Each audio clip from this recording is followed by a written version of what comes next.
Assalamualaikum warahmatullahi wabarakatuh. Waalaikumsalam warahmatullahi wabarakatuh. Bismillahirrahmanirrahim. Alhamdulillahirabbil alamin. La haula wala quwwata illa billahil aliyyil azim. Amma ba'du. Kepada Bapak dan Ibu guru yang saya banggakan, pertama-tama marilah kita panjatkan puja dan puji syukur kehadirat Allah Subhanahu wa taala karena pada siang ini kita dapat melaksanakan seperti biasa, yaitu kompel tiap hari Selasa 1 minggu sekali. Oleh karena itu mari kita ucapkan alhamdulillahirabbil alamin. Kedua kalinya salam serta selawat marilah kita sanjungkan kepada junjungan kita Nabi besar Muhammad Shallallahu Alaihi Wasallam, karena dengan tuntunan beliau kita dapat memilih mana yang hak dan mana yang batil. Oleh karena itu mari kita ucapkan Allahumma shalli ala Muhammad wa ala sayyidina Muhammad. Bapak dan Ibu guru yang saya banggakan, pada kesempatan kompel ini Pak Fafan kemarin berbincang-bincang ingin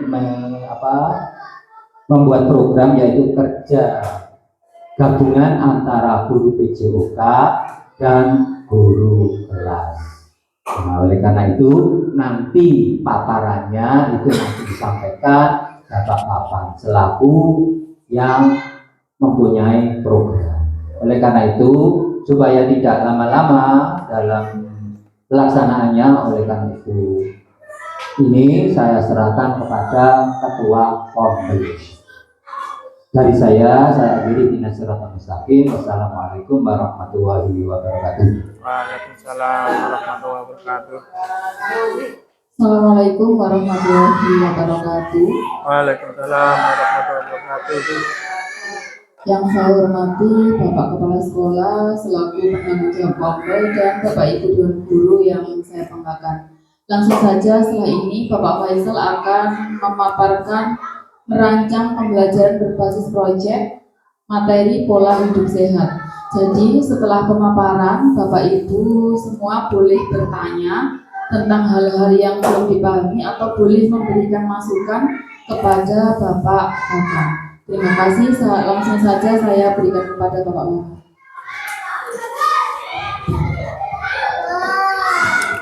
Assalamualaikum warahmatullahi wabarakatuh. Alhamdulillahirrahmanirrahim. Amma ba'du. Yang terhormat Pak Suroso selaku pembina dari Komunitas Belajar Wahana Ilmu SDN Kalanganyar.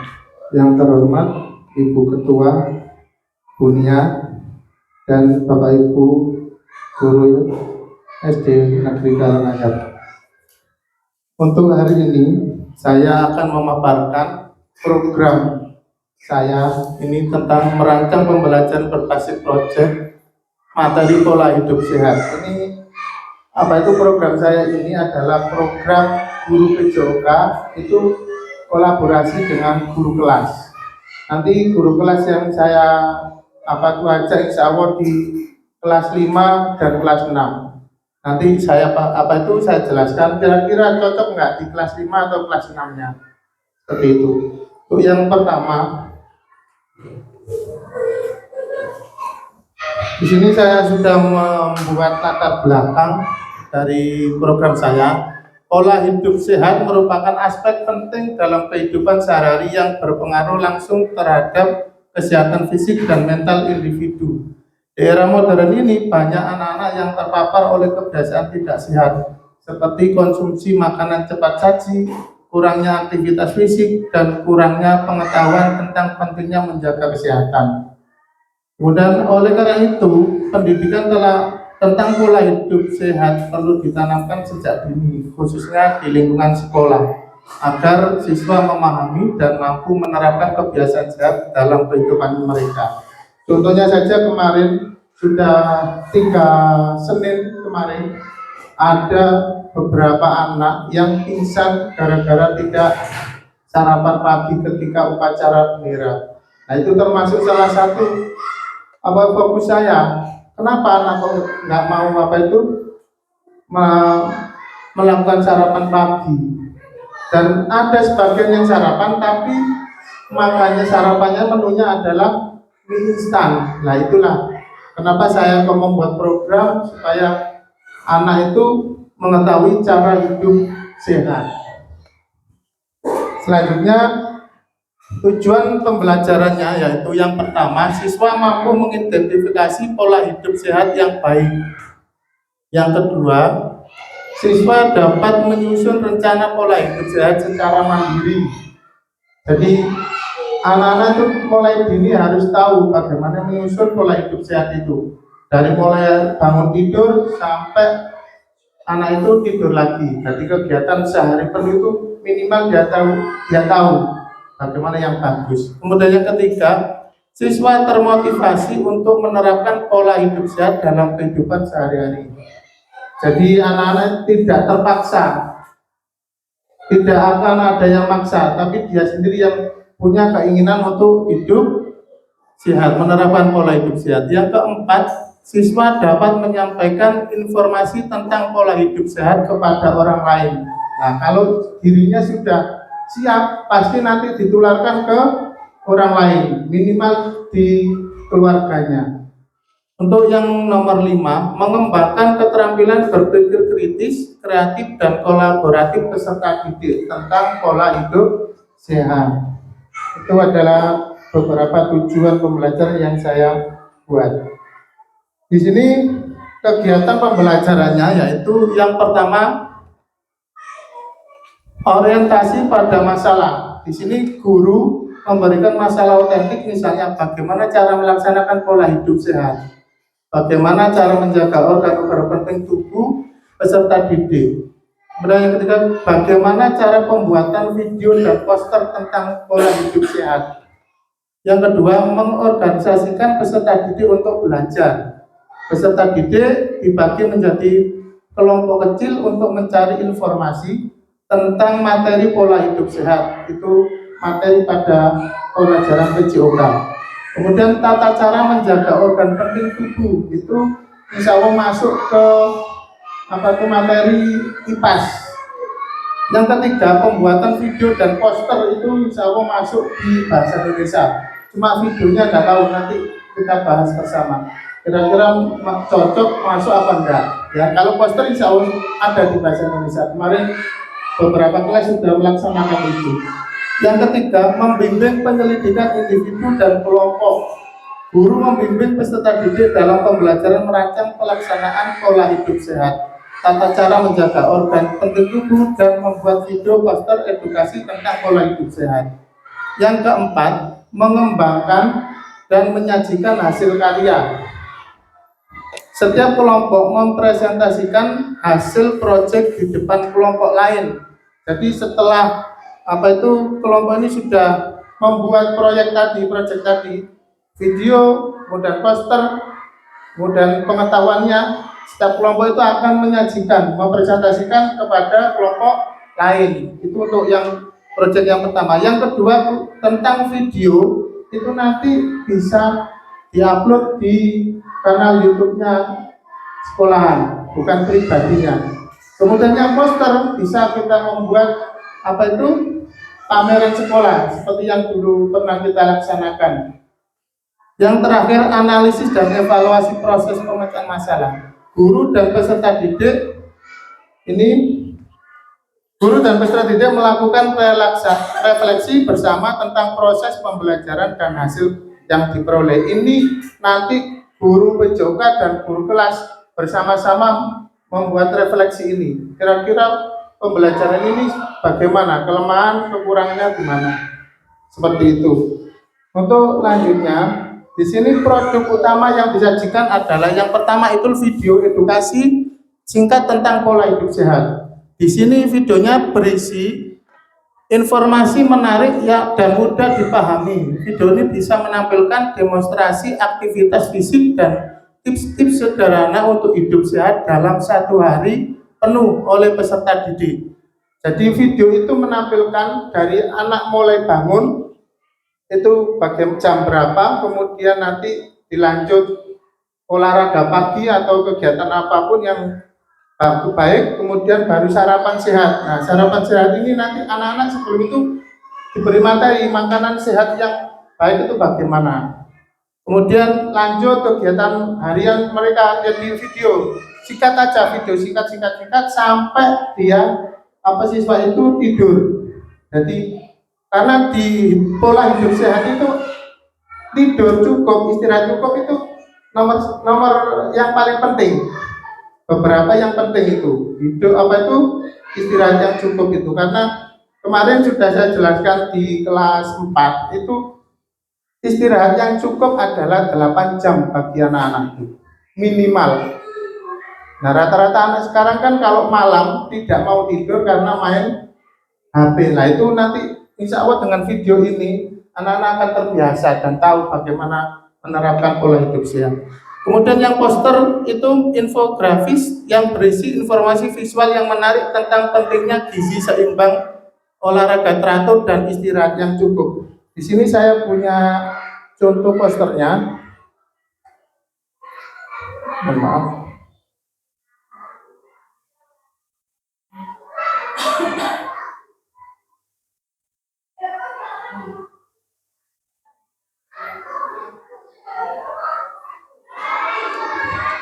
Nah, ini posternya kayak gini.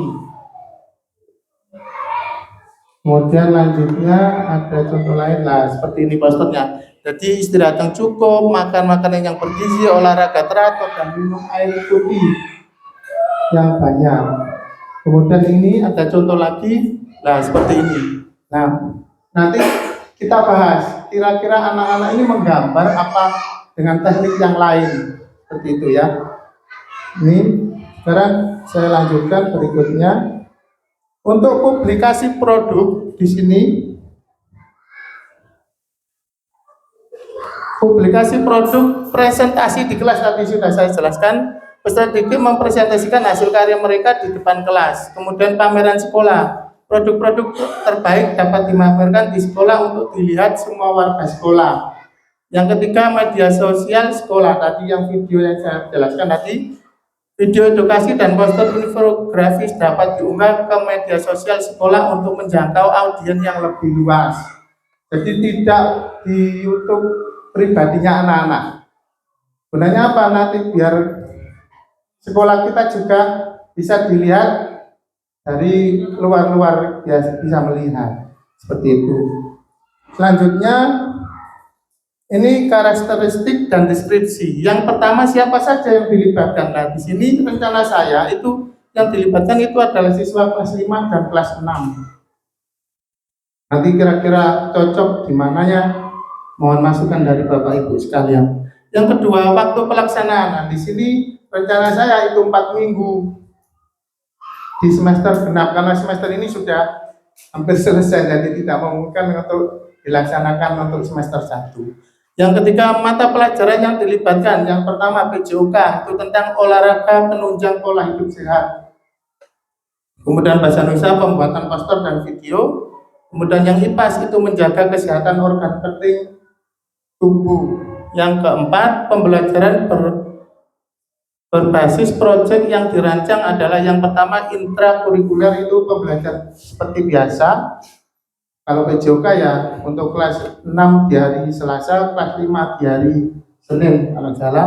Kemudian kurikuler itu adalah P5-nya tadi. Kita membuat pameran tadi ya. Dan selanjutnya ini aset yang bisa saya terapkan atau yang manfaatkan di sekolah kita. Karena sekolah kita ya alhamdulillah aset-asetnya sangat banyak yang bisa dimanfaatkan. Yang pertama, fasilitas sekolah. Punya ruang kelas, kemudian lapangan sekolah, ditambah ada lapangan kampung. Insya Allah cocok, semuanya dipakai bisa. Kemudian yang kedua, sumber daya manusia. Kita punya guru, punya siswa, kemudian ada lagi yang belum saya sebutkan adalah warga, semua warga sekolah. Ada wali murid TK dan wali murid sekolahnya semuanya yang SD. Yang ketiga, materi pembelajaran. Di sini buku dan artikel di perpustakaan insya Allah banyak. Ditambah dengan pembelajaran di YouTube atau video, itu banyak sekali tentang pola hidup sehat. Yang keempat, peralatan dan teknologi. Di sini ada laptop dan smart TV.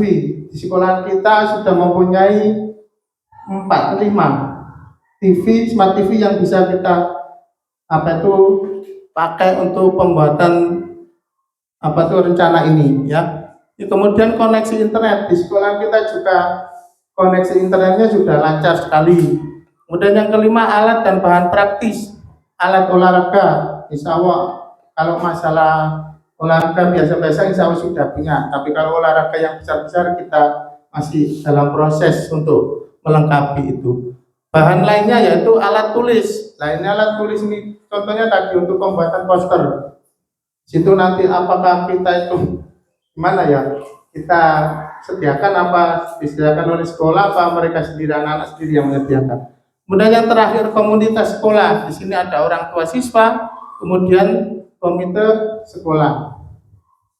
Terus selanjutnya di sini ada tipe proyeknya, eksplorasi siswa dapat menggali lebih dalam tentang berbagai aspek pola hidup sehat seperti jenis olahraga yang efektif, makanan sehat yang mudah didapat atau teknik relaksasi yang bermanfaat. Nah untuk makanan di sini insya Allah karena kita bertempat di desa itu tidak sulit untuk mencari makanan yang sehat. Karena apa di sekitar rumah aja sudah banyak sebenarnya, tapi anak-anak itu kok kurang minat gitu loh dengan makanan-makanan apa malah lebih suka makanan yang cepat saji, mie instan, minum-minuman saset itu. Kemudian yang kedua, pemecahan masalah. Siswa dapat mengidentifikasi masalah kesehatan yang sering terjadi di lingkungan sekitar mereka. Misalnya obesitas, kurang gizi, ya. Nah, yang program nasional ini masalah tentang stunting dan lain sebagainya. Kemudian model pembelajaran berbasis aktivitas. Siswa terlibat dalam berbagai aktivitas fisik yang menyenangkan seperti permainan tradisional atau olahraga ringan lainnya. Nah ini biasanya diterapkan anak-anak ketika di rumah. Mereka bermain, ya ada engklet, egrang dan lain sebagainya di rumah. Kalau di sekolah kan sudah terprogram materi untuk minggu ini, minggu juga. Kalau di rumah kan mereka bebas, jadi tidak terkait dengan itu. Yang kedua, model pembelajaran kooperatif. Siswa bekerja sama dalam kelompok untuk menyelesaikan tugas-tugas proyek. Itu tadi proyeknya adalah poster dan video. Kemudian ini yang saya tantangan yang mungkin muncul pada rencana saya ini. Yang pertama, kurangnya partisipasi siswa.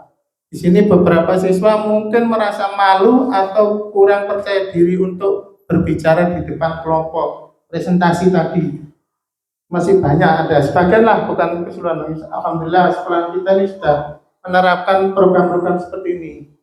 Bahkan di kelas 3 kemarin aja menjelaskan apa itu bercerita di depan muridnya aja sudah mampu. Kemudian yang kedua, terbatasnya waktu. Nah di sini waktu itu nggak bisa dalam 4 minggu tadi full untuk pembelajaran ini kan nggak mungkin.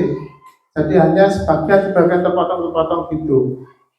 Yang ketiga adalah keterbatasan pengetahuan. Siswa mungkin kurang memahami proses pembuatan video. Nah ini pembuatan video ini gimana caranya gitu. Biasanya butuh butuh bantuan dari bapak ibu guru lainnya. Kemudian sehingga memerlukan penjelasan tambahan dari guru. Kemudian cukup itu dari saya. Barangkali ada masukan atau pertanyaan yang bisa disampaikan, monggo. Monggo Bunia. Terima kasih untuk Pak Fafan. Nah, di sini saya akan bertanya tadi proyek yang dihasilkan yaitu poster dan video. Nah, misalkan dalam pembuatan video ini benar akan diterapkan, lalu siapa saja yang terlibat dan berperan berperan siswa dalam membantu pembuatan video ini, yang terlibat untuk pembuatan video, yang membantu siswa itu siapa? Terima kasih. Ya tadi kan sudah saya keluarkan di tantangan yang mungkin muncul tadi. Kebetulan punya ketua Gombel kita bertanya kira-kira siapa yang akan membantu. Karena apa? Ini kan banyak siswa. Nanti insya Allah kita rencana saya itu membuat 4 kelompok. Nah dari 4 kelompok itu siapa yang membantu untuk pembuatan video itu? Nah, yang pengalaman di sekolah kita kan yang biasa yang memegang channel YouTube kita kan Pak Abid. Jadi kalau Pak Abid nanti saya minta bantuannya, dan Pak Gus. Satu lagi itu ada Kak Dayat. Kak Dayat insya Allah sedikit banyak sudah tahu. Di samping saya, Pak Abid dan Pak Gus Bu Nia yang bisa membantu. Cuma waktunya aja ya, makanya tadi waktunya itu kapan gitu aja. Terima kasih, cukup Nia. Cukup. Yang lain monggo. Ya Pak, Monggo Bu Min, monggo. tolong dijelaskan tentang waktu pelaksanaan yang 4 minggu tadi. Oh, itu pelaksanaan 4 minggunya itu tadi, pembagiannya. Di sini saya. Nah, ini rencana pelaksanaan untuk minggu pertama di sini enggak keluar ya. Bentar, saya matikan dulu.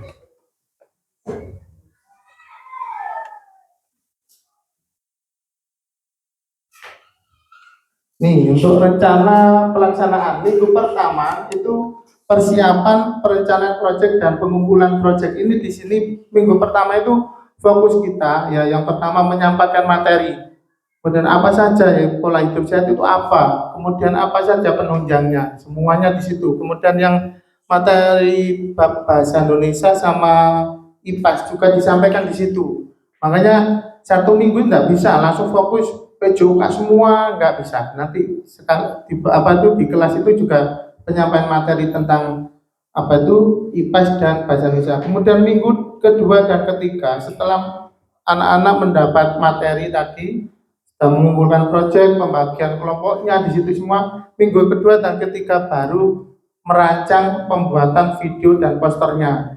Ini.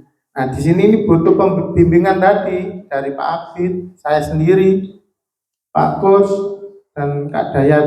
Kenapa guru perempuan kok tidak saya libatkan? Kalau saya libatkan, biasanya yang merangkul siswa-siswa yang lain itu biasanya yang lebih sabar itu perempuan.